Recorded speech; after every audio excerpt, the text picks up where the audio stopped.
Hello guys, সবাই মিলে চলে গেছিলাম আমার মামার রিসেপশন পার্টিতে। সেখানে গিয়ে কী কী খাওয়া দাওয়া করলাম চলো তোমাদের সাথেও শেয়ার করি।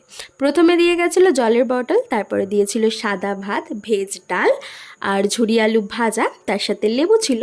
আর এই কম্বিনেশনটা তো জাস্ট আমার ওয়াও লাগে।